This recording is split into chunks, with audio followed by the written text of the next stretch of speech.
The snap, the put down, the swing of the leg. It is on its way. It is good! Cincinnati wins the American Championship. Here comes the quarterback, Burrow, looking for a block, and he got it up in the front by Hopkins into the end zone. Touchdown! What a skip!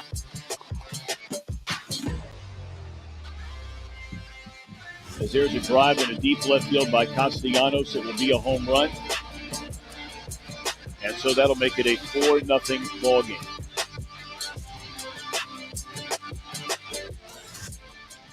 Welcome back. It is another episode of Pardon the Punctuation.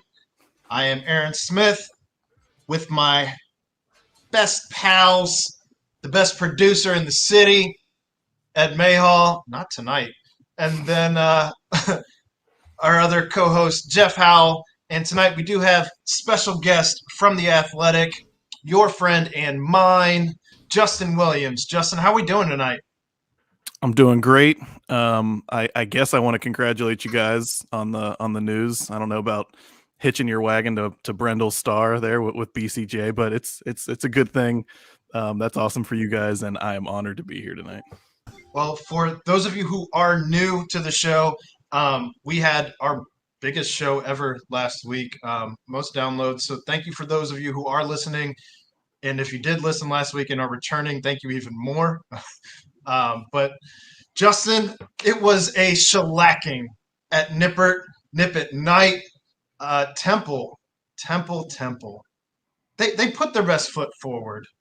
I think it ended up being their best foot isn't necessarily, literally in the sense that they kicked a really good field goal, I guess. I don't even know if it was a really good field goal. It kind of made it exactly 55 yards. And then, I guess any field goal that's good, it counts as good. So, yeah, 55 yards that's nothing to sneeze at, especially in college. So I give that kid credit.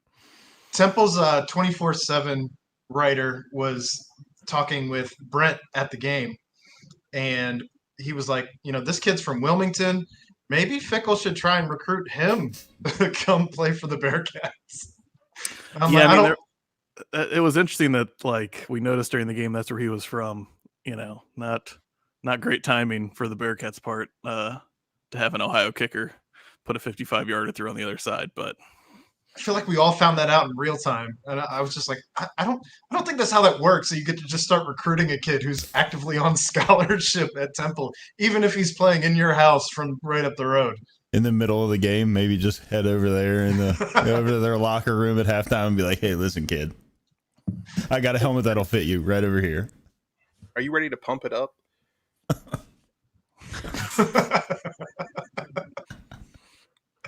So that was maybe the highlight of the game for Temple. I think they had 70 some odd yards in the first half, finished with just over 200 yards, I believe. I know I brought this up on the BBP last night, but just a question that I feel like at least should be asked. Are you starting to feel like Cincinnati might be a second half team?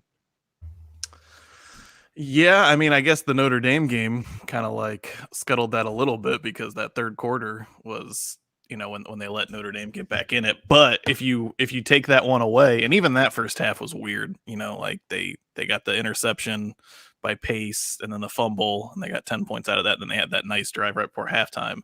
But other than that long 2-minute drive, they didn't really move the ball that well in the first half. So you could make that case, and I think there's a case to be made that the reason for that is because this team knows they're good. And I think you saw that during the Indiana game. They got down 14-0, and all the talk afterwards was like, "Oh, we didn't flinch." I actually believe that. They did not, aside from being jumpy on false starts on the offensive line, just as a team, they didn't look like they were chirping at each other or pointing fingers. Which when you get down 14, it's usually a lot of animated on the sidelines trying to figure out what's going wrong. And I think, a lot of that stems from probably Fickle, but especially Dez on the field, because he just doesn't seem to get rattled by anything too much. So whether it's they're a second half team or whether they just they don't feel this need to like come out going 1,000 miles an hour because they know, all right, like we're going to be fine. We're going to figure it out and get in a groove and win the game. And you could say that's dangerous, but like the teams that would probably take advantage of that for the most part, they've already beaten on their schedule. So I'm sure Fick would prefer if they came out and, he always talks about playing a 4-quarter game. I'm sure he'd prefer if they came out and got up by 3 scores like they did in the Miami game. But I think there's something to be said for like the team's veteran leadership and kind of steely resolve, which is they don't get too bent out of shape if things don't go exactly right for them right away. I mean, we've touched on it a couple times. Like the Indiana game kind of scared me a little bit just because I felt like the defense was out on the field for a long time. But it really didn't seem to shake them a lot. And I know Aaron's touched on it that they rotate so many guys in and out that they're able to stay fresh and ready to go, even if they've got to be on the field for an extended period of time if the offense isn't clicking right away. I got a question. Am I allowed to ask a question on your podcast? Absolutely. You're the guest, man. I heard from some fans that they were like nervous about the Temple game. I don't know if it was like short week coming off the Notre Dame high.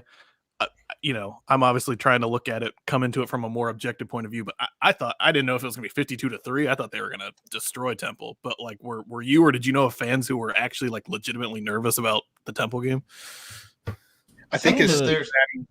Sorry, I'll say I think it's Cincinnati fans, like of Cincinnati sports in general. Yes, there's always that chance that we're going to shit the bed against a team that we're supposed to beat. That would probably that did make me a little bit nervous. I don't know that I personally was nervous. There were a couple of people at my work that I Justin doing the dish, Chad. There were a couple of people at my work that brought up like, after it seems like as soon as that Georgia game was over, right, that everything turned towards the Indiana and more specifically the Notre Dame game, and kind of like, okay, like that was out of the way and it was won in pretty convincing fashion. And so like all the air's kind of let out of the balloon per se. And that maybe, going up against a team the next week, regardless of who it is, there could be a letdown. But myself, I didn't think that with like the guys that are on this team, the experience that these guys have, that they would, fumble the bag per se against Temple. For me, I don't know. I didn't know anybody who was actually nervous. There's always a possibility of a team that's not considered to be any good being a trap game. I'm more concerned about that day after Thanksgiving game, if we're being honest, as far as there being a trap game. I wasn't worried at all about Nip at Night. I thought the crowd would come up big in the game, and they most certainly did. Obviously, the basketball recruits that were in town got to see, Nip at Night doing its thing, and it certainly wasn't a lack of energy there. But I'm just a little bit more concerned that we haven't seen Desmond Ridder come out and look comfortable early in a game.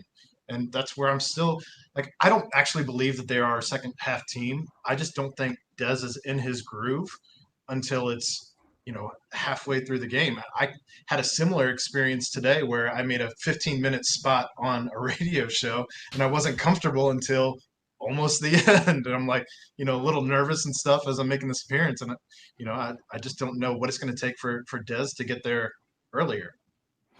Yeah, well, first of all, I'm sure Des really appreciates you comparing your radio spots to him, in a Heisman chase for an undefeated top 3 team. We said you could ask questions. You couldn't take shots, man. All right, fair enough. No, it's true. Like he does seem to need at some point to get into a groove or rhythm. And it's funny. He'll tell you this, that he likes to get hit in a game, and like that kind of helps him, get his mind right. And it almost seems like he needs to throw a bad throw, a throw that maybe could get intercepted, and it like snaps him back. I don't know what that is. It is kind of curious because as the game goes along, you see him like he's just throwing darts, and it feels like, this year more than ever, he's able to put it a little bit more exactly where he wants to. Yeah. And why it's not always like immediate is an interesting question. I don't know what that is. And which is why I always think like it's good to get him running a little bit early, because that, whether it's him getting hit when he's running or just, what it does to defenses when he runs, it seems to put them on their heels and seems to calm him down a little bit. But I also understand that, like, Fickle and Denbrock and Gino's stomach probably goes into their butt a little bit every time he takes off to run because they know how important he is to the team. Yeah, and absolutely. It's just been curious all year to see like him not really find his groove in a lot of games. A lot being the large sample size of 5. I mean, to be fair to him, he did hit an 81-yarder on his Tyler first Scott. pass of the season. So, yeah. and that like he dropped that in the bucket. But you're right. It's just, huh? If he would have missed that one, though, I mean, he's out there by himself on an island. But you're right that it does seem like he seems to get more and more comfortable as the game goes along. Sometimes that's first quarter, second quarter, sometimes even second half. But I don't know what the explanation would be to that. The good thing for the Bearcats, obviously, is that like he's been really freaking good when he gets in that groove. So if I'm hearing you right, though, you're advocating that maybe a tackle or a guard should let somebody slip by to let him get hit early on so that he does get into that groove maybe a little sooner. What's the old Remember the Titans play, like let him through? I don't think anyone would advocate for that. I don't think anyone would play another snap if they did that early in the game, but I don't know. He might say he might be okay with it. He might appreciate it. So Jerome Ford has himself a game against Temple with his whopping 15 carries for 150 yards, 149 if we're being exact. But the question was brought up last night again on the BBP, but do you think that this is the last shot we have with Ford this year with the way that he's running the ball? Like, this isn't the first time that he's been able to take off. He puts up a number 23 miles an hour to be exact in running that touch. Ed, what are you doing over there, man? You're killing me. I got it. Go ahead. Thank you. But just this is this the last iteration of Jerome Ford that we see? I think it's possible, and I get why for fans that's like, oh, what a bummer, but that's actually a really good thing. Like, I agree. If Cincinnati starts losing, juniors every year, like everyone has just, Sauce is leaving. And like as great as it would be if you could have a player of that caliber 4 years, like that doesn't happen. So if Jerome Ford, I remember talking to somebody about this on staff before the season. They're like, yeah, if Jerome goes to the NFL after the season, that's actually a good thing for us because that means he had a really good year. And so they're always like, I know from a recruiting standpoint, they're always thinking about that stuff. So it's not like they're ever going to be caught off guard. But yes, as much as you'd say like, man, it'd sure be nice to have Jerome Ford next year as well. All that does is the next 4-star running back that they're like pitching a recruit to, they can be like, look, I mean, he obviously played at Alabama first, but you could say we had this kid for 2 years and he's off to the NFL. So if he keeps going at this clip, especially like the running back position, knowing, the lesser mileage they usually get, I wouldn't be surprised if he, got a sense of where he might go and then took a shot of going to the NFL. But as painful as that might be, like that's a really good sign for Cincinnati football. I mean, was it Mike Warren was the first underclassman to get drafted out, and then we had James Hudson right last year. Was he fell into that same boat? So, and if you look around, like you're saying, you look around at some of these other perennial powerhouses, they've got kids that leave every year as underclassmen to go to the NFL, and they seem to be pretty successful doing that because it means you're bringing in higher caliber players earlier. Yeah, and honestly, like the caliber of players that they have been recruiting and want to keep recruiting, it probably helps if they can say like, oh yeah, the guy in front of you is going to leave after his junior year, as opposed to he's going to stay his senior year or his COVID year or something like that. Now, sometimes you just tell recruits what they need to hear. I get that. But like, yeah, if a running back's looking and being like, oh yeah, I don't have to sit on the bench for 3 or 4 years to wait because this team has sent, players to the NFL early. Well, that's just like kind of one more positive step you're taking as a program as a whole. Now, starting the season, Josh Wiley was highly touted as being a big piece of this offense. And as of yet, he's not really had that huge standout game like he had, even last year. Is that anything that you're concerned with, the production that he's having this year, or do you think that's more just defenses kind of bracketing him and letting Lenny stand out, Alex stand out, and just kind of the way that the offense is tuned right now? Yeah, I wouldn't say it's concerning. Josh missed a lot of time in camp. He got banged up early, and then they were really cautious with him. So like he participated, but he was limited, and he wasn't out there a lot. So there's also probably some degree that the first couple weeks he was getting into a rhythm that he might have had during camp. Like I don't know that that's the full explanation, but I bet that's part of it. And I think another part of it is, so when he was out, that mean Lenny got a lot more of those reps in camp.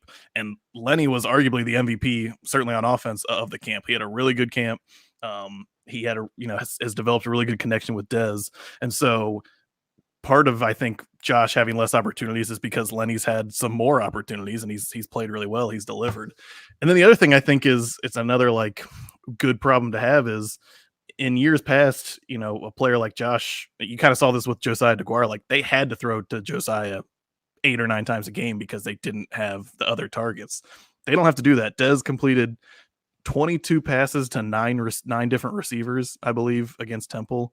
And I asked him about it today, and he said it's like every once in a while, all right, let's run a pattern to get Josh a completion, or let's run a pattern to get Michael Young a completion. Like they can do that if they feel like they need to get just a guy involved. But for the most part, he's just dropping back and like taking what the defense gives him. And so I think that the first 3 weeks of the season, you don't necessarily see Alec Pierce, jump out that much, but then they got him going a little bit in Indiana. And then he obviously has huge game against Notre Dame, huge game against Temple. I think it's just, Dez finding the open guy. And, you've seen it with like Tyler Scott has a big game, and then the next game he has 1 or 2 catches or something like that.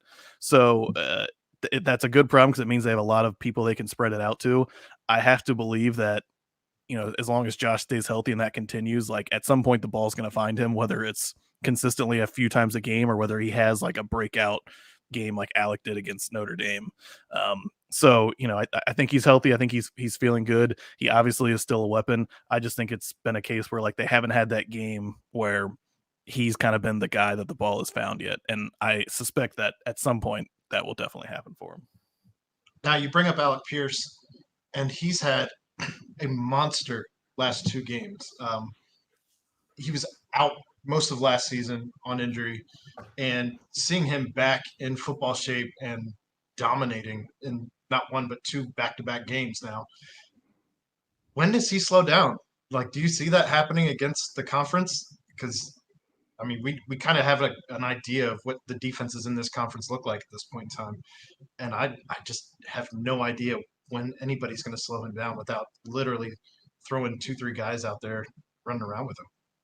I mean, that's probably the answer, because I think you're right. Like I don't know that there's a defensive cornerback in the conference that can like match up and contain him one-on-one. There's no one that has a Sauce Gardner that they can like throw on him. So if teams like are like, all right, we're not going to let this kid beat us, we're not going to let him get deep shots on us, and they're just going to double team and bracket him and drop a safety back the whole time, then yeah, they could probably limit him, quite a bit, or maybe just limit him to those like easy hitch routes, 5-yard to pop or something like that.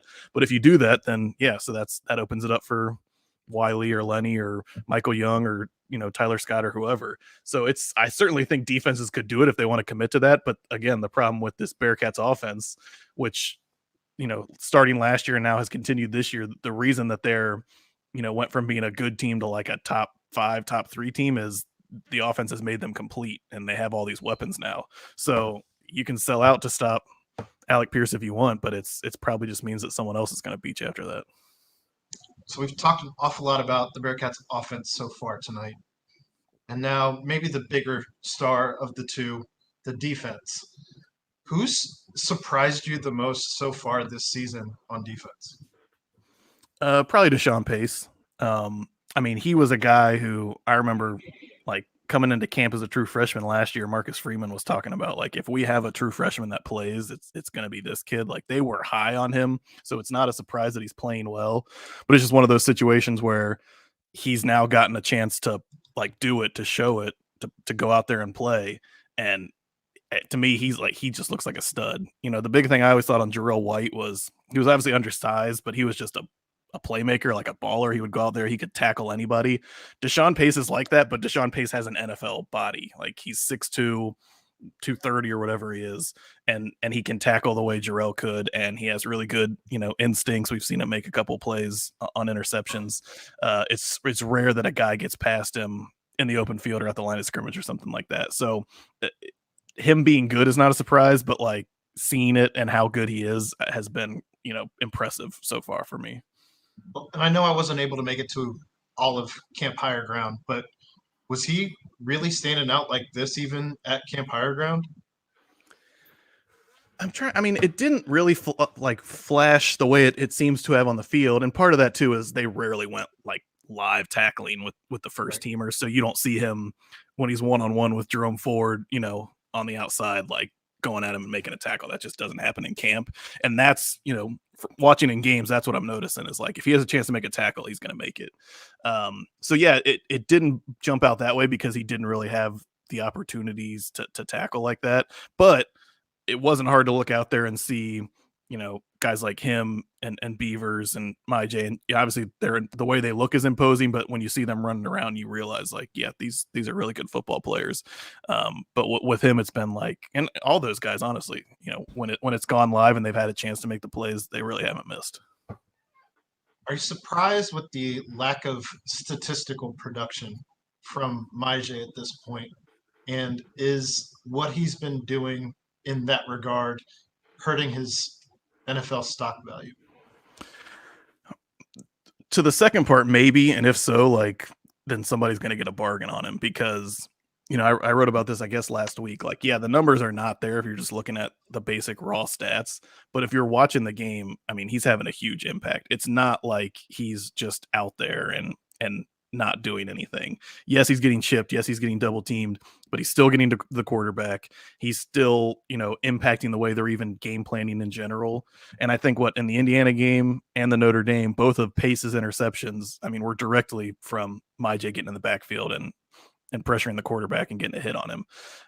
So watching him in camp, it felt like, I think I picked him in one of our articles for The Athletic to be the conference defensive player of the year. Like, unless he just goes insane the rest of the way, I guess they just played one conference game, but unless something changes, that's probably not going to happen because the numbers haven't been there. And it seems like teams are game planning against him, but the spirit behind me making that pick was the impact he can have on the game. And he's still, in my opinion, is still having that. And I feel like the team feels that way.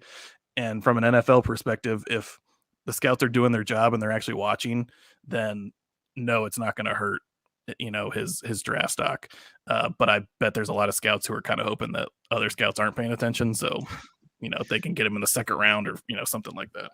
Well, and he's getting when you see it, I would just say, like, when you see a guy doing what he's doing and essentially creating for other guys on the defense, and you've got teams that have to game plan for him, to me, that is like the quintessential defensive player of the year. When you're being game planned against to the point where like what you're doing is literally raising everyone else up to create the plays and make the plays that they've been making. Like you said, with like the Deshaun Pace interceptions have been directly related to things that MyJ is doing. And even though, while he's getting double and triple teamed. Right. And because he's doing that, everyone else is free to do whatever they want to do, which is, create havoc and intercept the ball or, tackles for loss, those kinds of things.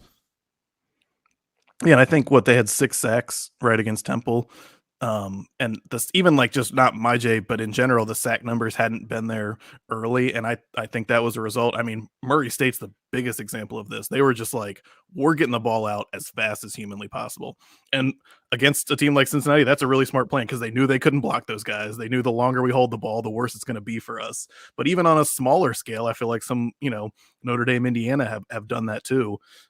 So yeah, I'm sure he wishes he was,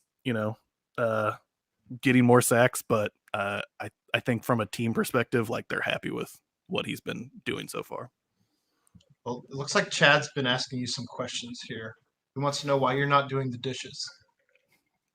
This is prime dishwashing time for me. So I hope that shows my dedication to the BCJ brand and pardon the punctuation that I paused that to come hang out with you guys. We appreciate that. The dishes don't do themselves. That's right. Unless they're in the dishwasher.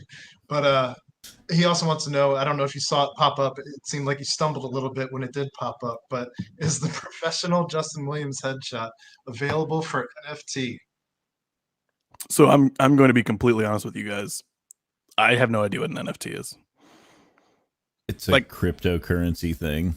I know it's a thing like that, and I know I should know what it is because it's like Dez has some for some NIL deals, and you would think that like as part of my job as a quote unquote reporter, I should know, but I couldn't tell you what an NFT was. So I just don't understand why anyone would purchase a digital picture that you can download anyway, just to say that you own it, because other people are still going to download it, and you can't like be like, well, I own that picture, you have to take it down. None of this makes any sense to me. This is the stupidest thing in my entire life.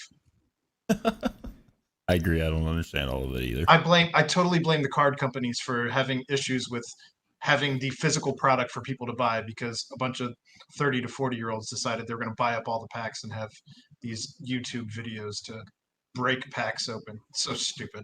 All of it's stupid. Let the kids put them in their bike spokes again. Do kids even ride bikes anymore? I have no idea. I don't know. God. I think Ed's trying to talk. Oh, he is. He's still muted. He's muted because his computer was making funny noises earlier. I got you, Ed. Don't worry. Am I back? Yeah.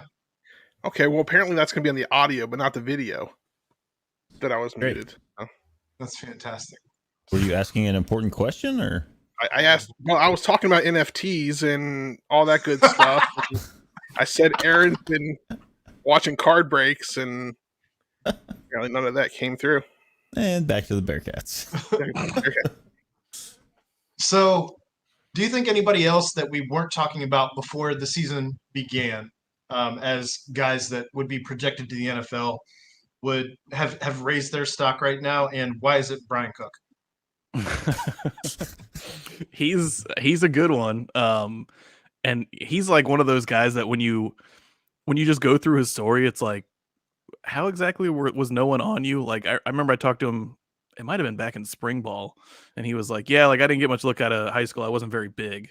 And it's like, as I'm standing next to him, I'm like, well, I kind of find that hard to like believe. I guess he's had a little bit of a growth spurt, but yeah, I mean, you could make the argument when he was filling in for Wiggins in the Peach Bowl that he was the best player on the defense for them in that game. And I think, one of the best things you could say about him and Javon Hicks is like they lost two NFL draft pick safeties in Wiggins and Forrest, and it hasn't been a drop off at all. And yeah, I mean, again, I'm not smart enough to like know where Brian Cook is projected to go in the draft or if he's even projected to get drafted. But I have a sense that if he gets on a camp roster somewhere, like he's going to be a hard guy to cut in the NFL. So obviously, you still have, Beavers and Malik Van, and I think Malik's starting to make a case. I know he wasn't necessarily a guy that was mentioned as being a NFL ready guy early preseason compared to some of the other guys, Sauce, Maji, that kind of thing. But Malik's making a case for himself as well now. Beavers, same thing. And when you see, 20 NFL scouts in the press box, would you have ever guessed when you started the beat that there would be 20 NFL scouts up there for a Friday night Temple game? No, I mean, it's ridiculous. I think there were 27 at Notre Dame, Cincinnati, and like, okay, that's two top 10 teams. It's Notre Dame. You get that. But then to turn around and have, 20 of them on a Friday night against Temple, and it was the same way in camp. Like, you were there a few days. There were just scouts lining the field in a way I have not seen in my 4 seasons on the beat. One day, the Saints sent 3 different scouts. There were 3 people in Saints polos and hats watching the Bearcats practice at higher Bengals ground. don't even have 3 scouts. So there you go. What I think will be interesting, like you mentioned Malik, I'm curious who is going to be the Darian Beavers from this year's team. Well, Darian Beavers kind of decided even before last year he was going to use his COVID year and come back, but who's basically going to do the same thing where Beavis had a really good year, all conference season. He probably could have gone and either gotten drafted or gotten on a roster, but he stayed and he's definitely helped his draft stock. So who is that guy? Like Malik seems like an example. If he would come back and play another year, maybe he's able to boost his stock. Leonard Taylor seems like another guy. And maybe these guys, if they keep playing the way they're playing, they won't even have to do that, or they can go get drafted anyways. But there's going to be someone on this team who's a senior who uses their extra year the way Beavers did this year, next year, to kind of boost their stock. And I think, trying to project who that would be, maybe Brian Cook, like that'll be interesting to see next season. Where you go from being a day 3 guy, and instead of being a day 3 guy, end up being a day 1, day 2 guy. Like, I could totally see that. And it'll be a tough sell because, you got to do another year class. You got to come back and do, grad work. winter ball and go to higher ground and all that kind of stuff. But I think they can probably point to Beavers as like, if you're on the fence, this is a good reason why this might be the right choice for you. I was gonna say, I mean, if anybody's on the fence, there are plenty of guys that came back this year that had that decision to make and are improving their stock. And it's like, hey, go talk to this guy, see what their experience with it is, and come back and improve yourself or test the waters and have at it. One way or the other. I don't know that any of those guys that are kind of wavering would have a bad experience one way or the other. Yeah, and I mean, you could point to Forrest and James Hudson are two good examples of like, yeah, if they came back, they probably would have bumped their stock, but they were both I think Hudson was 4th, Forrest was 5th round. They're both on NFL rosters. They're both playing on Sundays. Like, it worked out for them. Right. Yeah. So one of the questions that came out last night in the BBP mailbag that I don't know that we were necessarily ready to answer, but it's not an FMK, is it? No, it's not an FMK. Yeah. F, Marry, Kill, Ed. It's Bearcats related. The Evan Prater. Do you see a game where Evan Prater is going to have an opportunity to throw maybe more than one pass, more than 3 passes, and where would you see that game currently on the schedule? I mean, so let me pull it up here. I think the USF game, USF does not look all that great. I wouldn't be surprised even in a couple weeks. Navy, I think they've played better in recent weeks, but that seems like it could be an opportunity.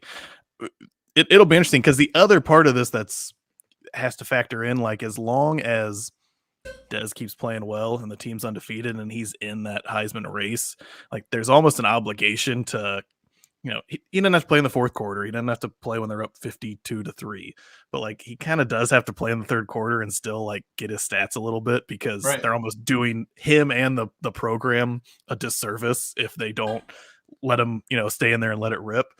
But yeah, I would certainly think the Temple game's any indication, there are some 4th quarters where you let Prater go in, and Fickle might have to like swallow a little bit of his old school coach pride and just be like, yes, I'm actually going to put the backup in and let him kind of toss it around a little bit, because I get it. That's not the way Fickle does things. Like, we're not going in there and trying to, especially once you put the backup in, we're not trying to run it up. But I think for them, for the program, for Prater, it would probably be worthwhile allowing him to do it if they get the chance.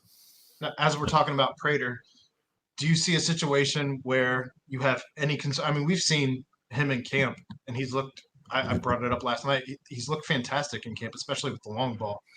Are there any concerns next year where you feel like they need to bring in a guy to potentially compete with Evan Prater for whether that be, a transfer or, even a rookie or not rookie, a freshman? But where they have to have somebody compete with Evan Prater, or do you feel like Evan Prater's the guy next year? I don't think I would view it as a concern, but I think they're going to do that. And part of the reason is, like, they're the number 3 team in the country. Think of how many, 4 and 5 star quarterbacks, probably 4-star quarterbacks who, went to some top tier Power 5 program and didn't get on the field. Like all these guys who have gone to Oklahoma or, are now dropping down wherever. It seems like every other team has a transfer quarterback. Like, a lot of those guys are, would jump at the chance to go to Cincinnati, especially if Desmond Ridder is in New York, for the Heisman Award or something like that. So they're going to have plenty of options from the transfer portal of guys they could bring in. And I think it'd be smart to. Like, honestly, it'd be silly not to. Now, I'm not saying you go in and make that person the starter. You could bring him in and say, like, we got this kid, he's a local 4-star guy that we believe in. He's going to get the QB1 going into camp. You're going to have to beat him out, and tell the same thing to Evan. Like, yeah, you're going into camp as a starter. It's your job if you can win it.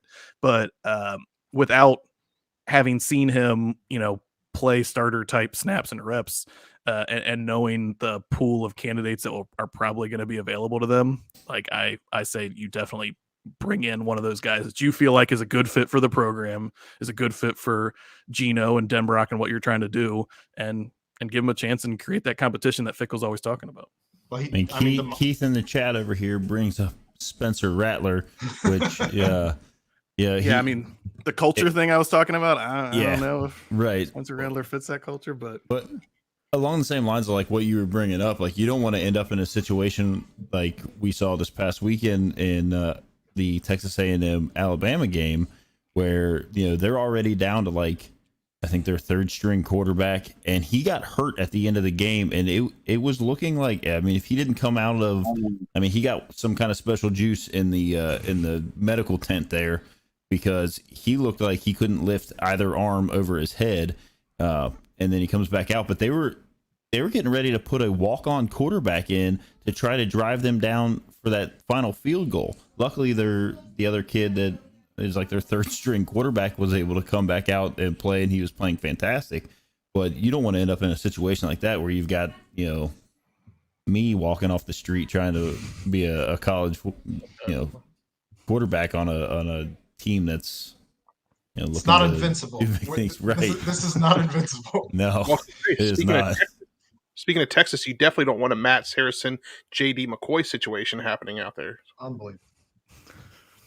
The Friday Night Lights reference. No? All right. Was it a Voodoo? Bring that Voodoo guy in. Voodoo wasn't in the... Oh, yeah, he was. Yeah. Doesn't even know his own reference. I mean, the mantra, though, is iron sharpens iron. So I'd be completely shocked if they didn't bring somebody in to at least maybe push the competition level to a different place than what it would be otherwise. So I'm with you on that. Before we get you out of here, did want to ask, how's basketball practice looking? Because I'm sure you're there every day on the athletic beat. I know Chad's had some things going on, so it's been a little bit harder to get basketball information out of him. But this is why we have friends in high places. So he's going to hate that I said that. But You're gonna get fired real quick. I know. I'm actually. The PTP is no longer part of the umbrella anymore. Well, I mean, Aaron's been double hired, so not for long. Oh. But how's practice looked? But it's been good. I mean, I will say, without any context, it's been nice to be at practice and be able to watch it. We're juggling football and basketball schedules, up and down. So it's not like I'm there every day, but being able to watch it once or twice a week has been really nice. I like watching Wes Miller coach. Like, that's kind of been the biggest takeaway for me is, sitting in there and watching how he's approaching this. He's having to do a lot more like explaining and teaching. See, Chad just dropped the truth there. He's had to do a lot more explaining and teaching than I think any coach would want to, but he also understands why he has to do that with a new program and a turned over roster.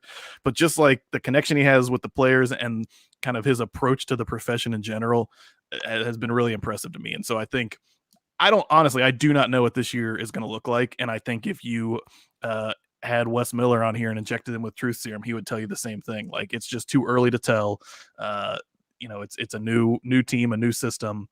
But for me, and I've said this multiple times, I believe it. I think the broader long-term outlook of this program is really good with Wes and the staff that he's built, and getting guys like Mike Rayfelt back. And I think you could even see it in some of the recruits they've gotten here in the past couple of weeks.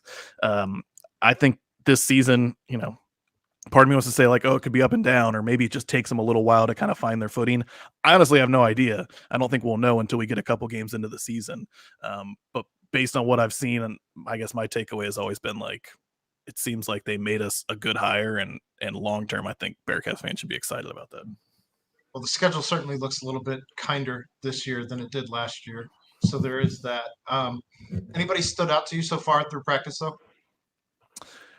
Jared Hensley, like when you see him up close, I mean, he's a big dude. Like, you know, he's kind of playing that wing, you know, 3 stretch 4 type position, and he's like built like an NBA player at that position. In terms of like on the court, I think it's going to take him a little while to, you know, he was a freshman last year at UNCG. I think it's going to take him a while to kind of get acclimated and get up to speed in the system and just the level of competition. But like when you see him, it's always striking to me. And I think like that's a good look. And then the other, I just think the post players in general, like, you know, Abdul Ado started 130 games in the SEC. He was an all defense SEC player. Like they have not had a post presence like that in a long time. And actually, like I've seen him, he can score a little bit too. He has some touch around the rim, but regardless of that, like just his ability to impact the game defensively, blocking shots, rebounding, you know, just being a physical presence inside. They're going to need that against teams like Houston and Memphis, and he's going to be ready for that. Like he's gone against that level of competition every day when he's playing at Mississippi State. And you could make similar, you know, cases about Hayden Koval. Obviously wasn't playing that level of competition, but just like his ability to block shots and protect the rim, that's something that they've desperately needed, and he can stretch the floor on the opposite end. Odi Aguama is another guy he's pretty raw, but he's just got an incredible motor. He's played in the ACC for a couple of years.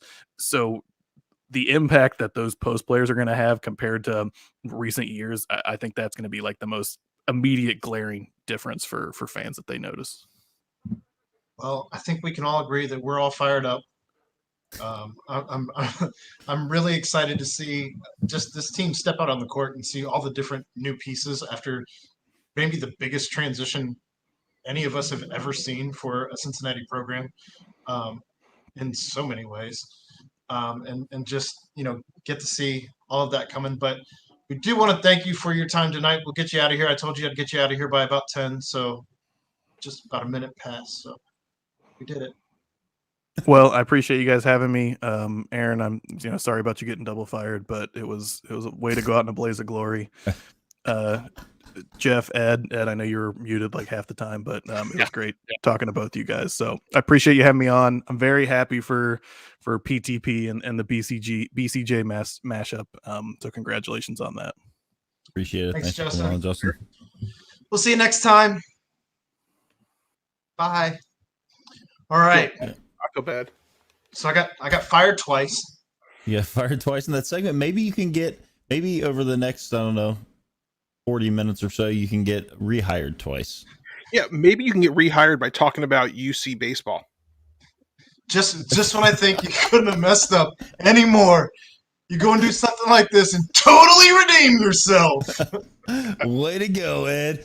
What about hey Ed, have you heard anything about maybe UC swimming, golf, lacrosse, soccer, anything like that? I did hear about J.R. Smith and his golf That doesn't out. have to do with UC. Nope, And it moving doesn't. on. You're right. I'm sorry. I know Aaron had a lot that he wanted to. He said he had to. Oh, hold on. To broach I in want the, to publicly apologize to Justin for questioning his Friday Night Lights knowledge. For some reason, when he said voodoo, I thought of Boobie Miles, and that was from the movie. Voodoo was in the TV show. So, Justin, I publicly apologize for that. And if I need to, you should also tweet out that apology after the show. I will. Yep. But from your personal account, not from the PTP account, because the whole show doesn't apologize for your lack of knowledge. So it wasn't a lack of knowledge. It was just some ADHD kicked in. We also, as a show, though, we should apologize for whatever happened with your camera again and the noises coming from your computer. I do apologize for that as well. I have no clue what's up with this camera tonight. All right, so Okay, fair enough. we've all seen the memes, the GIFs that keep popping up. Before we address the fact that Bearcats Twitter has been completely taken over by former players, which has been maybe the crowning gem of Bearcats Twitter history. Thank you, Travis Kelce. So we'll get to that. But I'm more sick and tired of seeing this 42-0 bullshit that keeps coming from Ohio State fans that are ranked 3 spots below Cincinnati. I'm tired of seeing which team's the best team in the country. Probably the team that's ranked number 3 and hasn't lost a game. Like, when can we get respect? And why are we talking about, Ohio State would dog walk you? What? Where? On offense, we're number 9 in the country on points scored per game. Number 9. On defense, because we're number 2 in the country. And, the argument that Ohio State would dog walk us is because 2 years ago we lost a game 42-0. Congratulations, you won a game. Ohio State lost to Oregon just 4 weeks ago? At home against Oregon, they lost a game. And now their team is so different. They're so different, guys. They're so different. They would never lose that game again. We'll take Oregon okay, fine. Who have they Why played aren't we since allowed then? Why aren't we allowed to be different from 2 years ago? No. Only Ohio State's allowed to be different? Get out of here, man. Here's my favorite is they want to bring up 2 years ago 42-0, right? So then you say, well, let's go back and look. Okay, so the number 1 team in the country right now is the Georgia Bulldogs, right? And I think it took a last second 55-yard field goal to beat in a UC. dome. And let's be honest, UC dominated that game. Yep, they really did. And we talked about it at the beginning of the year. And I don't want to open up old wounds or anything, but they dominated that game. And so the last team to give Georgia a run for their money, and you may have, was it you that said that, or was it one of the other guys on the radio show today that you were on? One of the guys on the radio did bring that up. So the last team to give Georgia any fits was the Cincinnati Bearcats, and the last team to give the Cincinnati Bearcats any fits was the Georgia Bulldogs. They're a different team than the 42-0 team, right?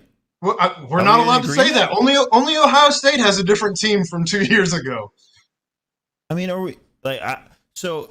It's a lazy take. It's a lazy take. It's horrible. It's a horrible take to say that we can't look at a game in January of this year with a team that was essentially the same, except that we were missing all Americans on defense, and say that we're not worthy of being where we are, or worthy of being spoken of as the best team in Ohio right now.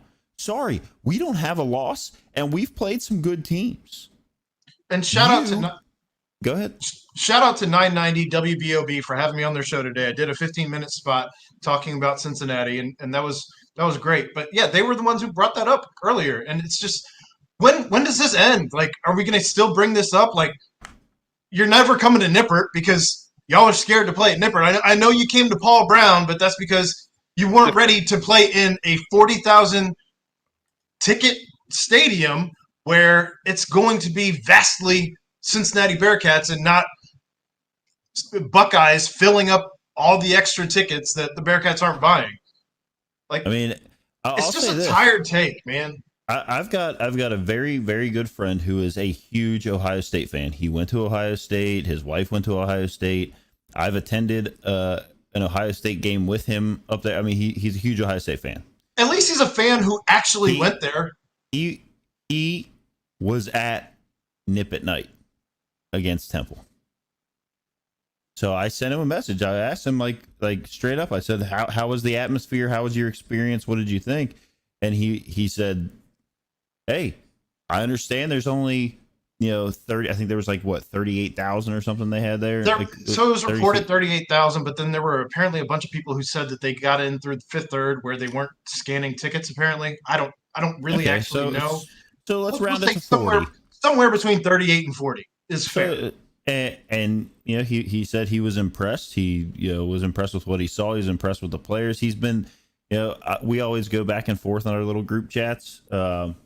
And he's been impressed with UC. He's also not one of those people that wants to turn around and point to a 2-year-old result and say, "Oh, look at this," like that. There's no way UC can hang because he thinks and understands Because that's where the conversation's over. Right. It's lazy. If your argument is 2 years ago we beat you 42-0, then you can go ahead and walk out the door. Like, I don't want to talk to you. If you don't want to, I'll have a conversation with anybody. And I think Mo Egger brought that up a couple of weeks ago when he was on for our 100th. He's like, look, I'll talk to anybody. As long as you're not being completely ridiculous and not wanting to have a conversation. Correct. Well, and of course it's Twitter, so no one's actually trying to have a conversation. Everybody's right in their own opinion, and nobody's ever wrong. And Twitter's a cesspool. Ohio State now, so much. I love it so much, but it's a cesspool. But right now, UC is ranked 3rd, and there's no one else from the state of Ohio ranked above them. So, put that in your pipe and smoke it. There is that. It's Ohio State fans are just upset whenever there's a team in the state that is better than them, or having any kind of success, or potentially better than them. I mean, it's everything. It's the same reason why Ohio State would never agree to Cincinnati being in their Big Ten conference. Like, we all know that they don't want Cincinnati being in the Big Ten. It's the same reason I went to Wright State. And when I went to Wright State, when it first started in 1967, they were the conjoined universities of Miami University and Ohio State University before they became Wright State.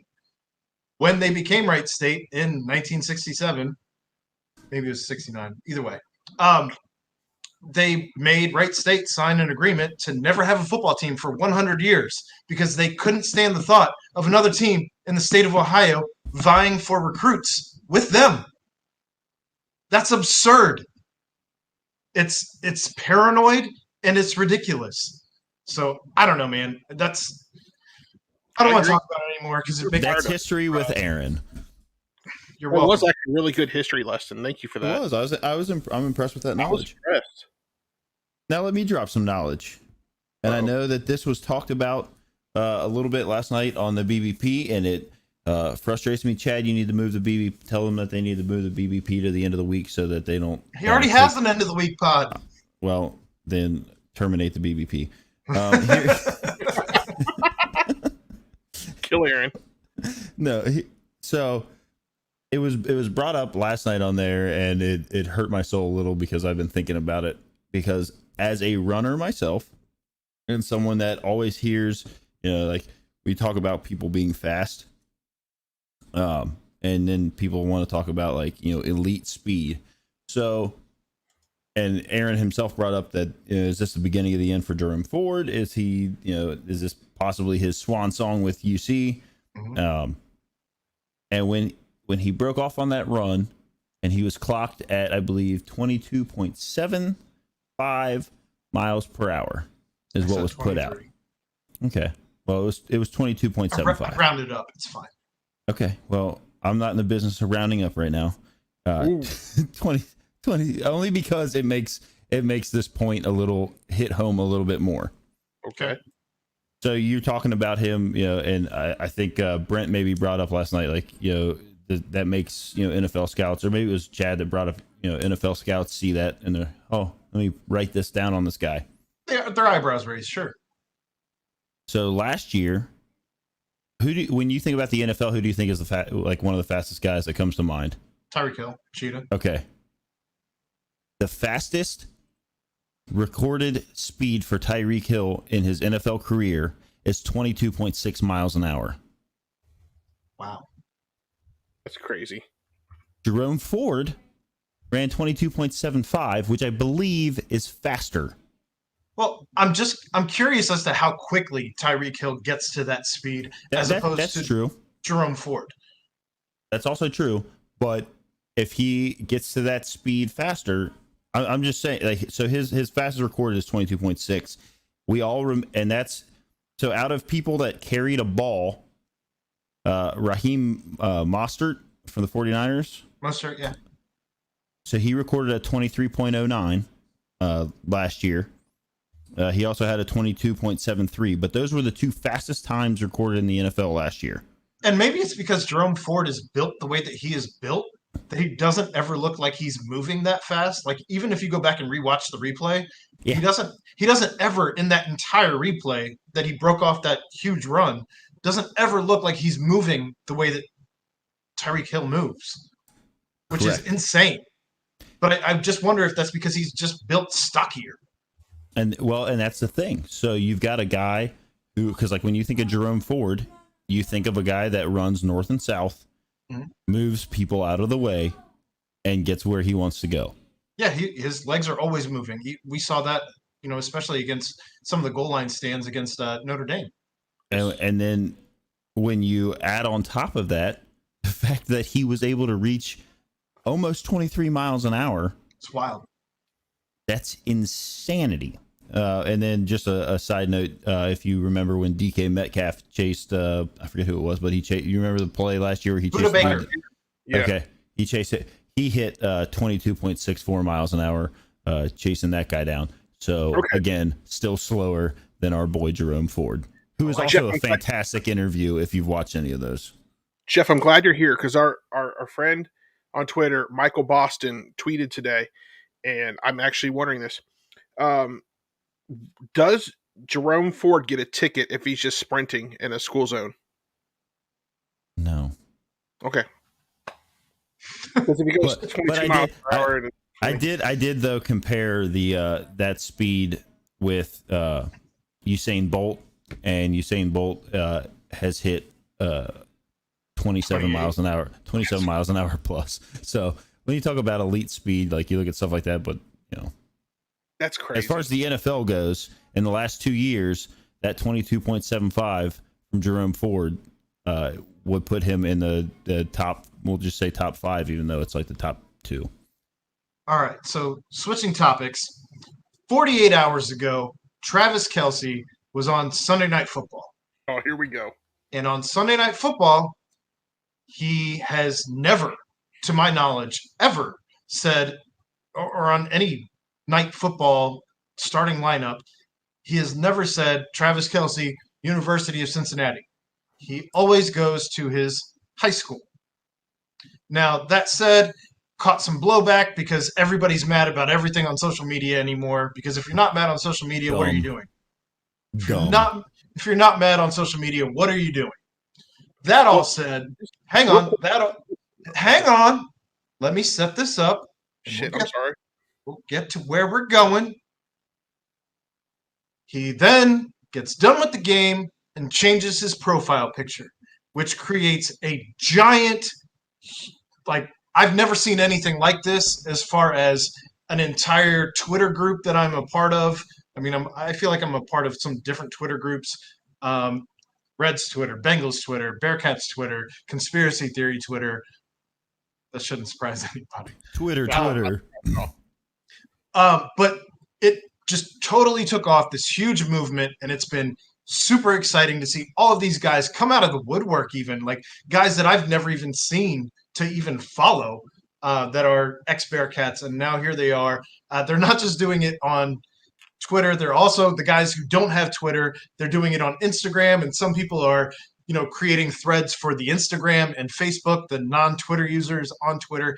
And it's just been really fantastic to see. It's really cool to see these guys coming back to more or less support the university. I got to imagine the recruiting team loves seeing this because why wouldn't you? Oh, it's amazing. It's free recruiting. It's literally free recruiting for everything that you're trying to do. So congrats to, Pat Lambert, Max Steinecker, and those guys on not having to do anything, but just Travis Kelce posting a picture that took off this way. And then even an hour ago, Travis Kelce just tweeted, we're taking over. Once a Bearcat, always a Bearcat. UC forever. And I don't think it had anything to do with any type of vitriol that Travis Kelce has with the University of Cincinnati. He's gone out of his way to tweet at, recruits that were being recruited this year. And I just don't understand the immediate Travis Kelce hate. So this started a couple weeks ago on Facebook, Bearcat Facebook. There was somebody who posted during it was a Sunday night football game, maybe. That's why I didn't know about it, because Facebook Yeah, is worse than Twitter. So he gets on there and he's like, "Why does Travis Kelce hate the university?" I'm like, and I got on there right away. I was like, first of all, he doesn't hate the university. Where are you getting that information? Oh, well, he only says his high school. He's always said his high school, just like Aaron said a minute ago. So that whole thing started like 2 weeks ago. But even after I took a screenshot of Travis, posting that and threw it up there, they're still like, nope, he still hates the university. The university needs to take care of this now. I'm like, what in the hell What is does that wrong even with mean? They think the university needs to reach out to him and be like, hey man, just wondering, why you're not talking about us when you're saying your name. Maybe you could do that. Like, it's not, I mean, this isn't the Kenyon Martin thing back when they fired Bob Huggins. Like, Kenyon Martin always said he was from University of Cincinnati. University fires Bob Huggins, and now he starts saying he's from his high school in Texas. But that's a completely different situation. Travis Kelce does not hate the University of Cincinnati. He loves, when he scores his touchdowns, he does the UC. I mean, this is the most ridiculous thing I've ever seen on social media. Actually, it's not, but it's close to. Well, the clapback of him simply changing his profile picture without a word. Didn't, I mean, and maybe he called some guys, or maybe he sent a text to a couple guys. But the fact that, I mean, the majority, he created a movement. The majority of these people that are changing their profile pictures didn't play with him. Didn't play with him. Exactly.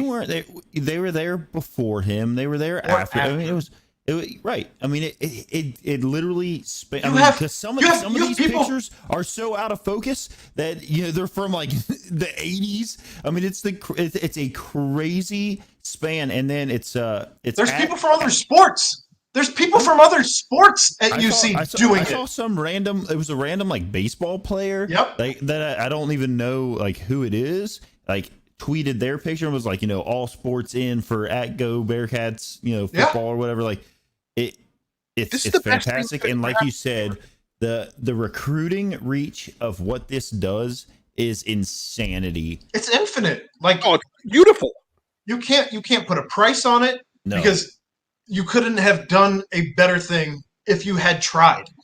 Like this, the stuff that happens organically like this is a thing of beauty. It's damn near artwork.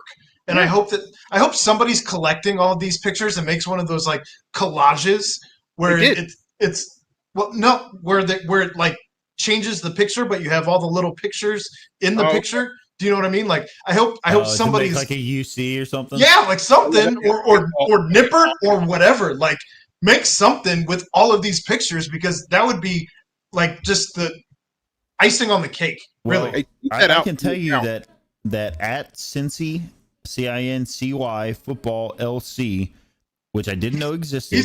He's got the thread that has all of the non. It's the official Cincinnati Varsity Football Alumni Organization. Okay, I didn't know that existed. I didn't either. Before all this happened. When this happened, I started seeing like all these like retweets popping up and like people liking it, and it shows up on your feed.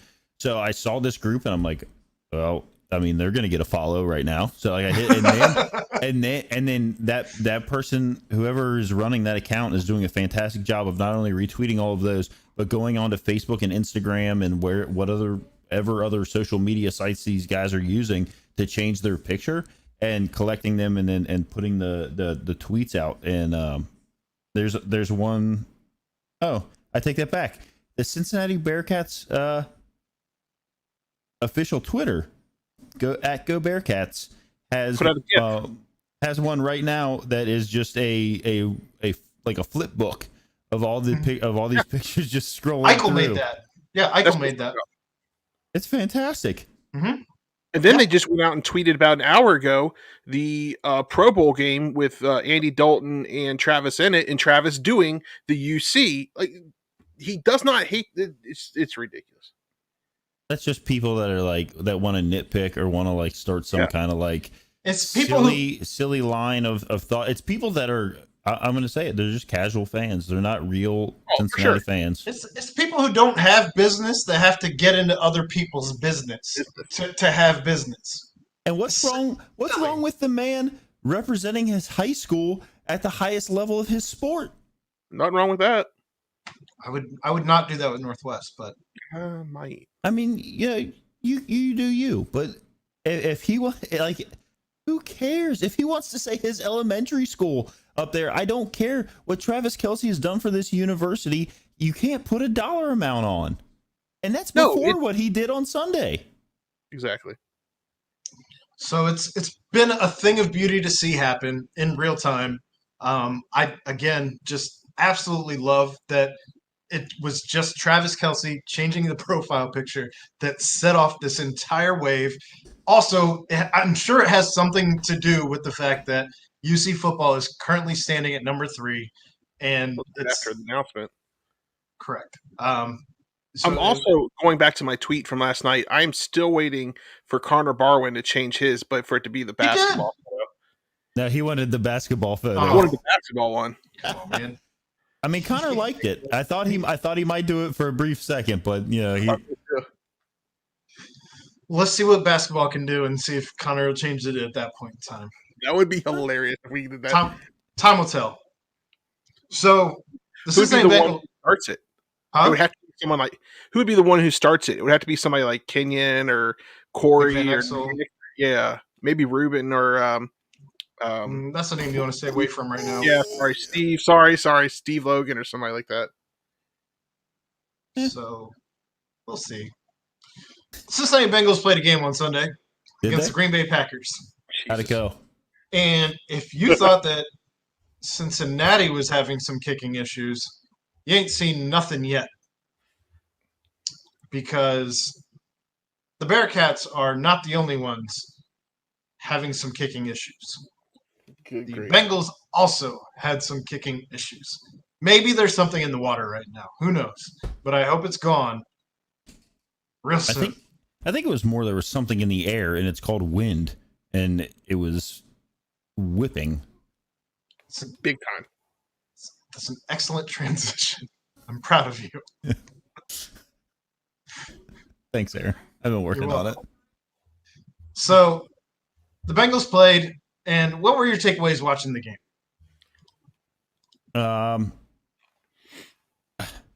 Look, I don't like to throw every hot take out in the world. I don't mind it. I feel like there gets a point in time where you need to trust the guy that's under center. And I realize, look, you spent a 5th round draft pick on a kicker. You expect him to be able to do everything under the sun. When you see that a game is developing the way that it was, where kicking was clearly difficult, it's not like Green Bay has a bad kicker, right? Right. Mason Crosby's a pretty good kicker.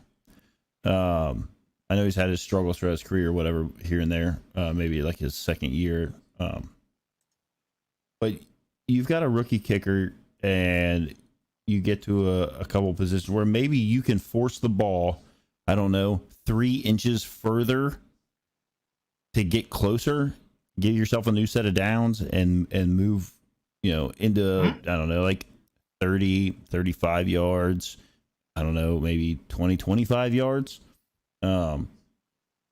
Maybe you take that risk. Well, so here's a question I'll pose at you as you're saying that.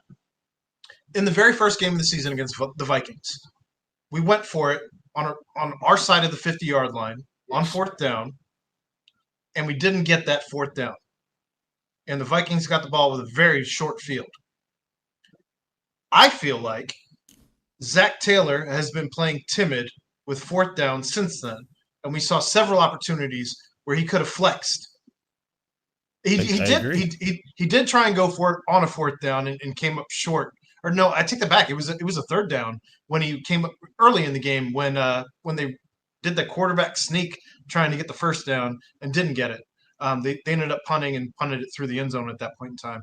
But do you think he's playing timid because he didn't get that 4th down in game 1? Like maybe it came from the front office. Maybe it came from just I didn't get that time, so now I can't do it. I just think that there are times when, because we've seen it and we've heard it in the post game press conferences where they ask Burrow about a big play, right? And he's like, well, XYZ is why I went with what I went with, and I made the call, and it turned out well. The jailbreak screen to Uzama as my prime example of everything ever with Joe Burrow and his big brain. They're never going to give you the whole truth in a post-game presser. Right. No.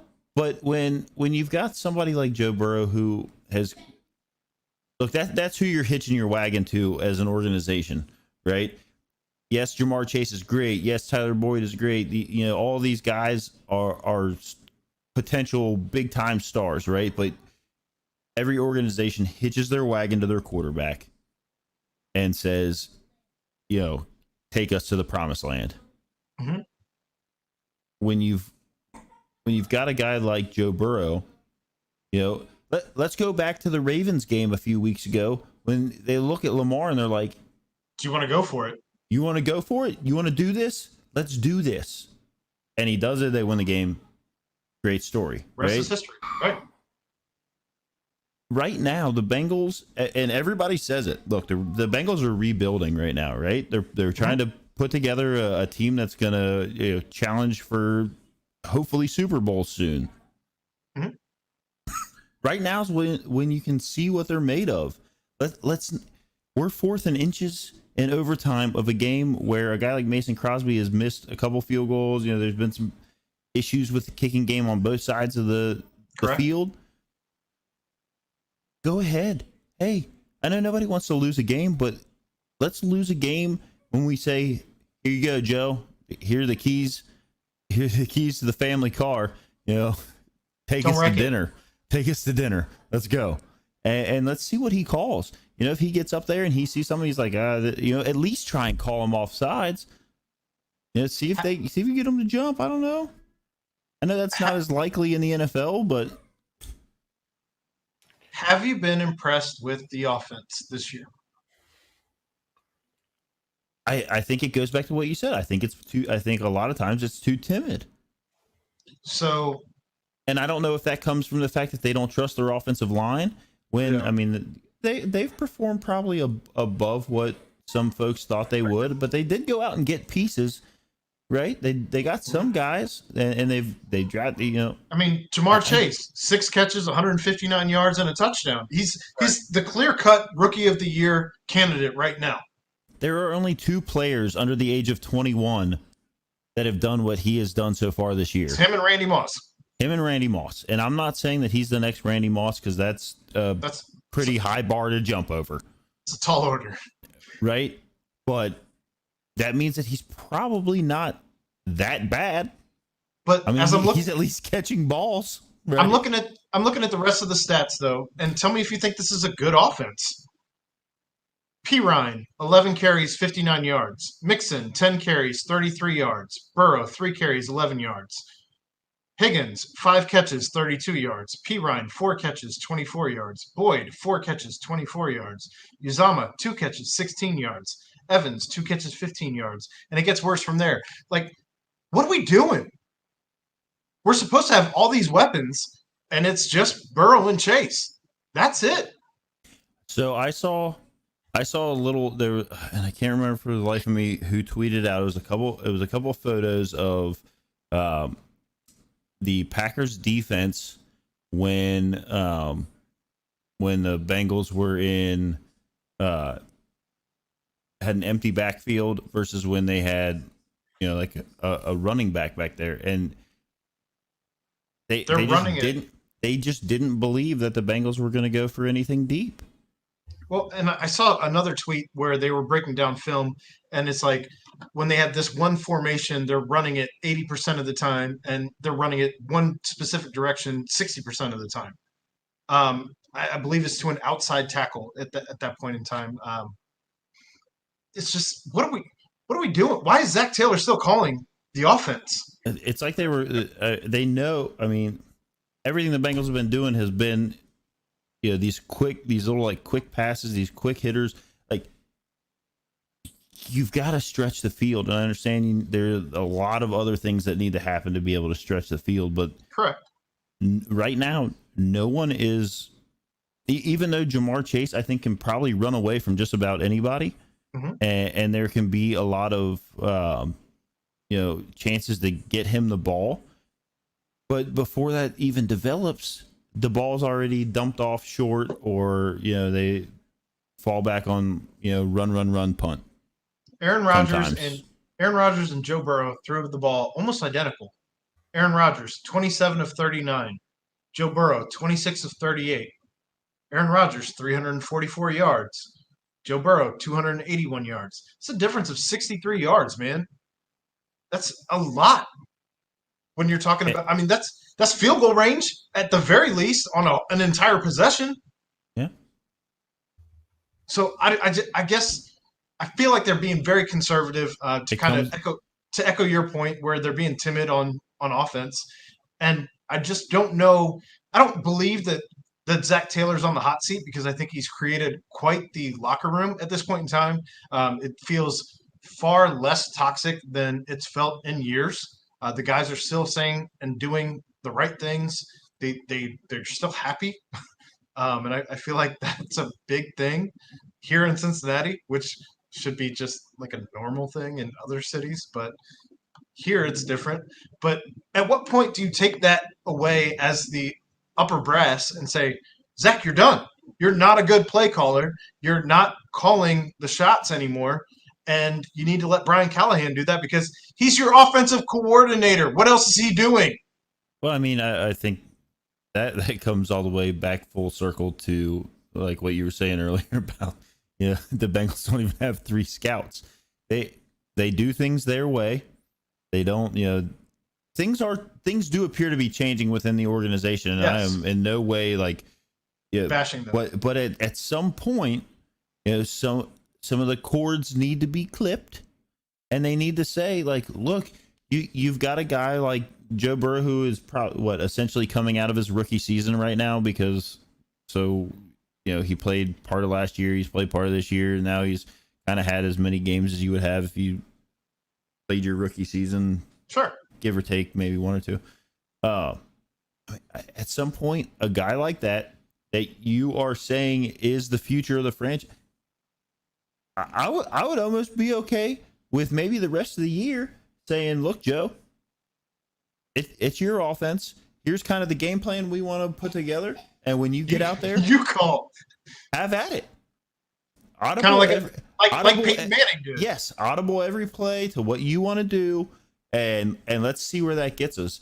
Might be better than Zach Taylor. And maybe and here's the thing, is like maybe Zach Taylor can do a great job if because he does make some aggressive calls at some points. Stay aggressive. And I'm not saying anybody needs to be fired right now. No, not at all. I was not a Lou Anarumo guy prior to this season. I thought he needed to go. I thought he was. I think a lot of people were in that boat, Aaron. I thought he was the bad apple, and he is, no pun intended, because Eli Apple has turned out to be an actual good acquisition at this point in time, considering he's still cornerback 4, Ed. Cornerback 4. But he only because Trey Waynes can't get on the field is he being I did see where Trey Waynes is going to end up missing some more time. He's going to be on the IR going forward, and that's unfortunate for a guy that costs a lot of money. And this is why the Bengals are traditionally hesitant. Like, I'm worried that this might be a move that sets them back the wrong direction for going after free agent acquisitions. But I wasn't a Lou Anarumo guy. Lou Anarumo has finally gotten his pieces in place, and I feel like he's finally getting the defense to gel in a way that he's always kind of wanted it to. And I think that's because they didn't take the big swings on some of the more expensive pieces that they could have, with like trying to bring William Jackson III back, trying to bring the defensive end that went to the Jets back. I can't remember his name right now off the top of my head. I'm sorry. The guy who was here last year, defensive end. I don't. Went to the Jets, got injured immediately. Bobby Hart? No, the guy that we almost had on the podcast. Oh, Carl Lawson. Thank you. Welcome.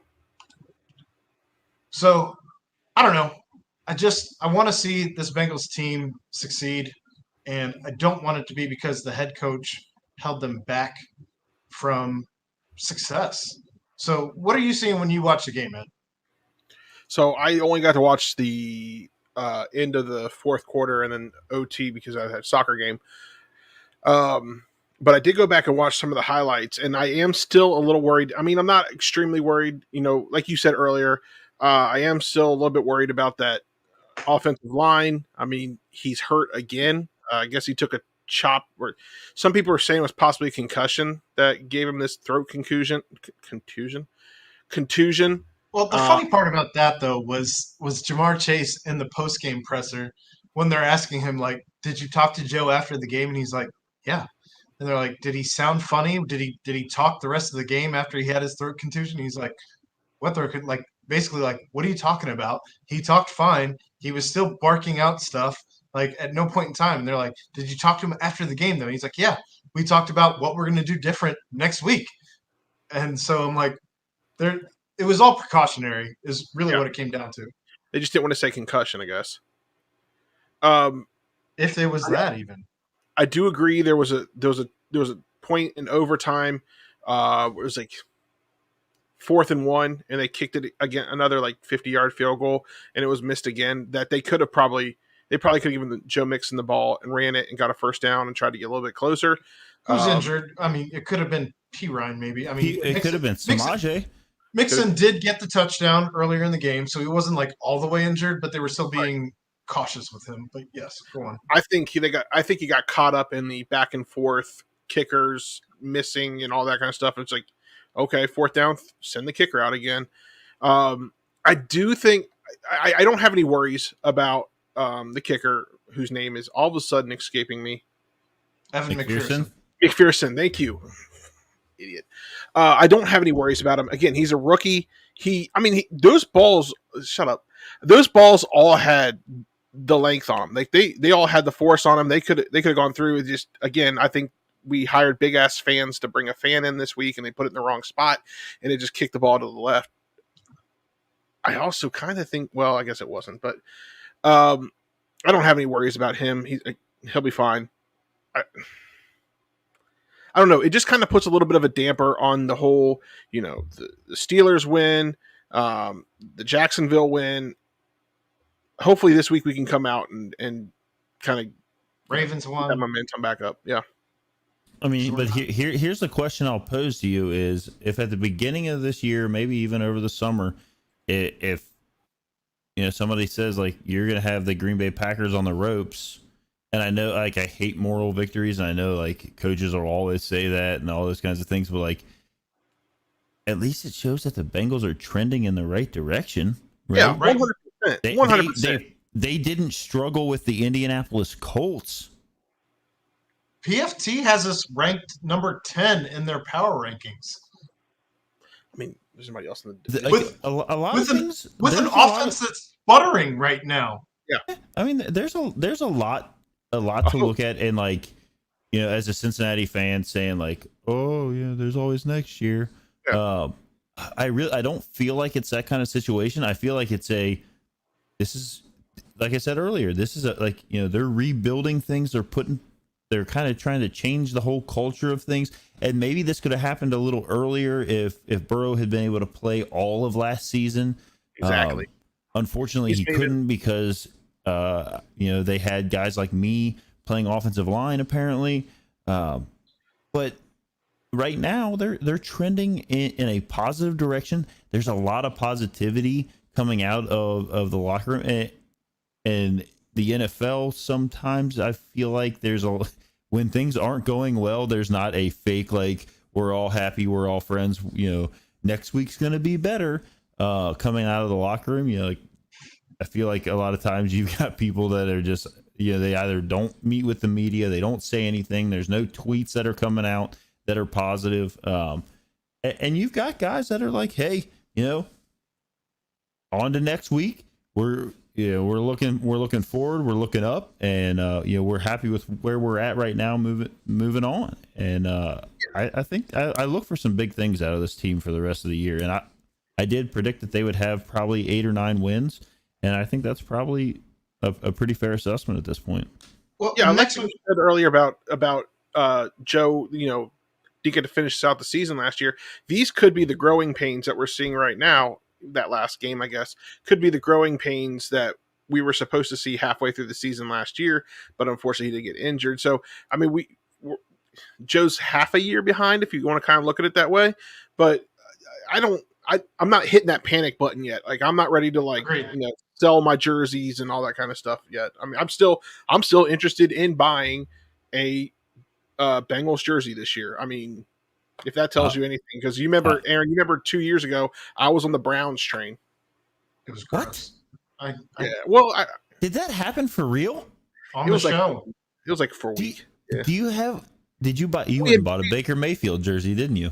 I was. Ed was in the concussion protocol. He was in the concussion protocol. Like, Did he have a throat contusion? maybe. That all said, the Bengals have Detroit next week. So if there was a week that you wanted to try calling the offensive shots with someone else, next week is the week to do it. What did Tony Pike call that kind of week? A get right week. Yeah, exactly. I'm just saying, like, if there was ever a week that you wanted to let Brian Callahan run the show, let's see what you got. It can't be worse, to be honest. Tell Joe that it's his show. Give him the keys to the Ferrari. Whatever it is, like, Understand. you have to change something to get right.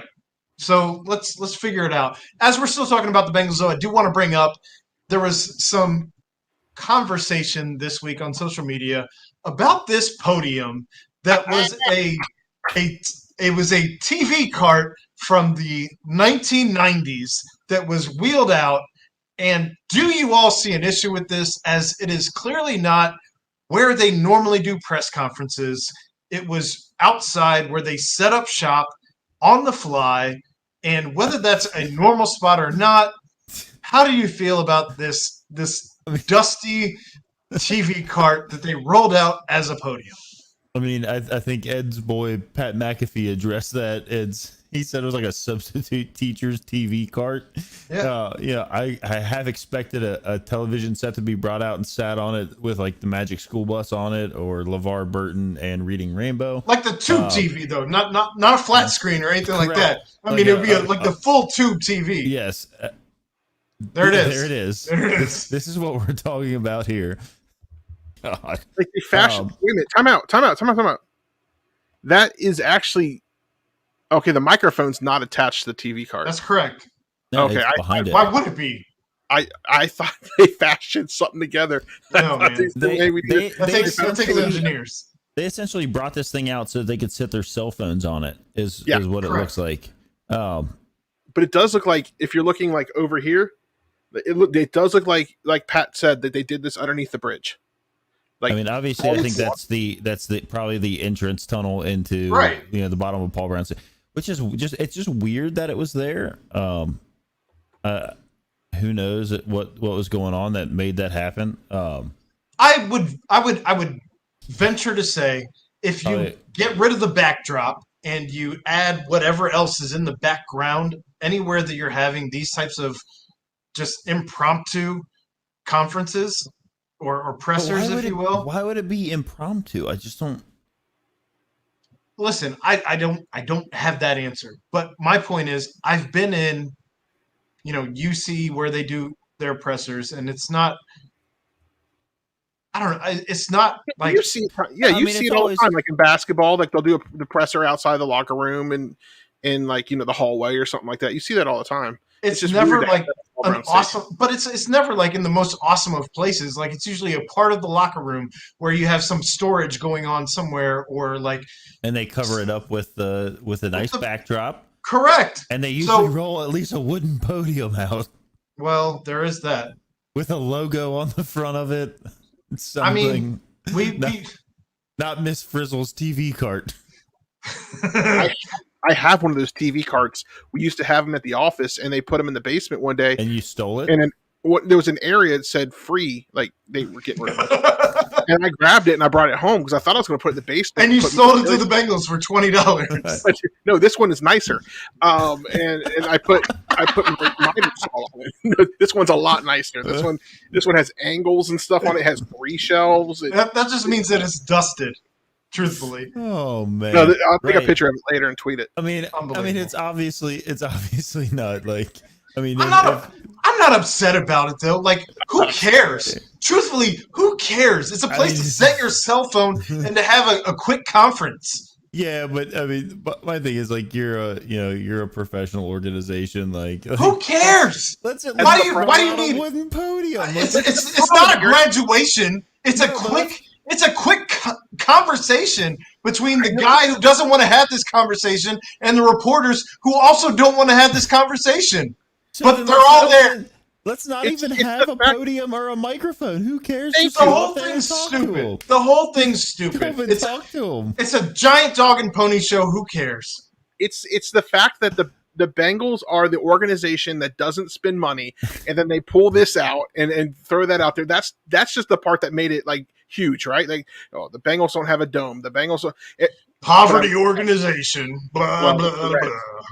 I just hope that when the Bengals win the Super Bowl, they wheel out that cart and the microphone and a half sheet of Bengals logos behind the guy with the storage and maybe all the old helmets or something in a trash can behind them. Black mold in the corner. It's fine. Right. Yeah, who cares? And they're just all up there in t-shirts and shorts and they're like, "Yay, we won!" Get out of here. Blackburn, tell us about winning the Super Bowl. All right. So the last topic I want to touch before we get out of here. The Reds, some interesting news came out today. I know that there's not a whole lot going on with the Reds right now since they are out of the playoffs for what feels like the 40th year in a row. I don't know when they're going to be good again. That all said, Nick Castellanos, his contract has been a huge talking point for the offseason. And it came out today that if he opts out of what was a very strangely structured deal, which had an opt-out in year 1, he opted back in after the COVID year, opt-out in year 2, which we'll see if he opts back in or not, and then 2 additional years thereafter. That all said, they can place the qualifying offer. Thank you. Yeah. The QC or the QO, the qualifying offer on him for what appears to be about $2.8 million, if I'm not mistaken. So it's not bad. If he signs somewhere else, the Reds get, I believe, a 3rd-round pick back in compensation if he does sign somewhere else, or he can accept that deal and come back on the qualifying offer. How do you guys feel about all of that happening with Nick Castellanos? I'm going to start with the fact that I really hope he comes back. He can hit the ball hard, and he can hit it far, especially at home. Yes, he's been productive there. I know Clay has always brought up, he's probably an average defensive right field, and he himself has specifically worked on his defense. But I think where he benefits the team the most is in the locker room as a veteran presence, as somebody that brings a lot of energy. And I would hate to lose him in that role. It was kind of like when Scott Rowland came here, brought that experience. Nick doesn't bring as much postseason stuff, but he brings a lot of this grit and energy to the other players. For sure. I mean, obviously, I don't know any of the behind the scenes things. I'm not in the locker room. I don't see, but you can't tell me that having him there didn't benefit a Jonathan India, a Tyler Stevenson. And that also extends. I know he's not part of this conversation right now, but that also extends to a guy like Tucker Barnhart. Well, it's not just on the field either. Correct. It's, I'm sorry, it's not just off the field, but you can see even on the field, in the lineup, the way you have to pitch when you have India leading off, Nick at 3, Winker at 4, Joey somewhere in there, wherever he may be. Joey benefited maybe more than anybody by having Castellanos here, both in the energy off the field, in the locker room and all of that, and being reinvigorated and talking Absolutely. even up until the very last game of the season that they were still competing for, who's going to have the better batting average, who's going to have more home runs, who's going to have more RBIs, that kind of thing. But just to be able to have that kind of guy. But continue. I mean, you covered a whole lot of what I like, the emphasis that I was just putting on the fact that I think he is. Would I overpay to bring him back? I mean, obviously that is. I think you have to if you're Cincinnati. I mean, well, so here's the deal: is like the Reds are going to have to overpay for a free. They're going to have. They are most certainly going to need to spend the most money they've ever spent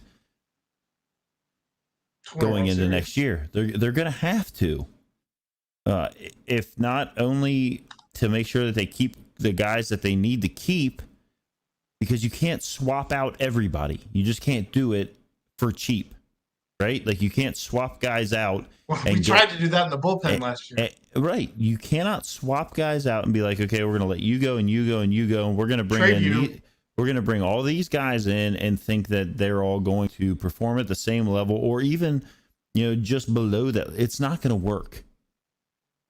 And you're either and we've said this before, and I've beat this drum a lot. If you are going to own a professional sports franchise and say to your fans and everybody else that you are here to win championships and you want to win, the only point of owning a sports franchise, in my opinion, and I understand some people just own them so that they can continue to make whatever money they can by spending the least amount and still bringing fans in who are diehard. You need to win championships. And or sell the team. That's what your goal should be, or sell the team and go invest in stocks and crypto and NFTs. I wouldn't even care, if we weren't winning championships, but if we were at least fielding a competent, competitive team year in and year out. And when you aren't making those spends in the bullpen and you're trading off pieces, important pieces, your closer in your bullpen, and replacing them with pennies on the dollar, you're not trying.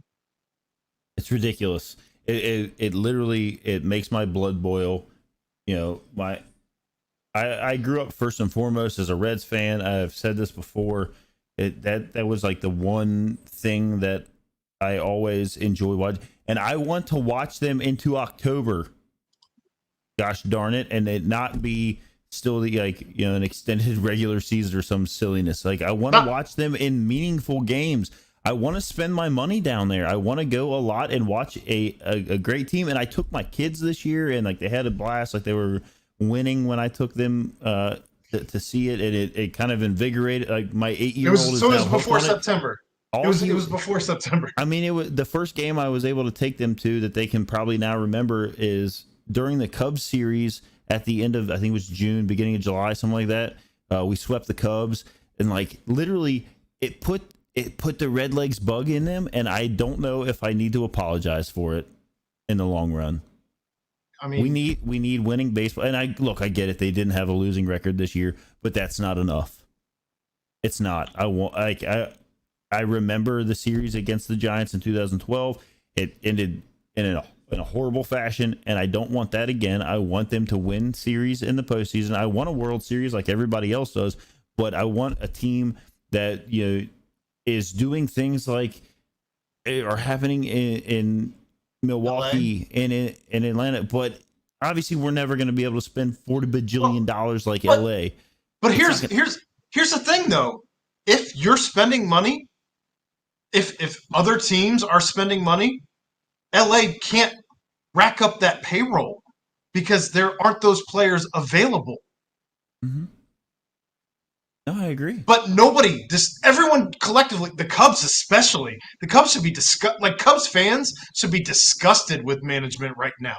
But the thing is I feel like the Cubs are going to turn around. I mean, they ended the season playing pretty good baseball. I didn't really follow them super close, but it seemed like every time I looked, they were winning games. They were beating the Reds.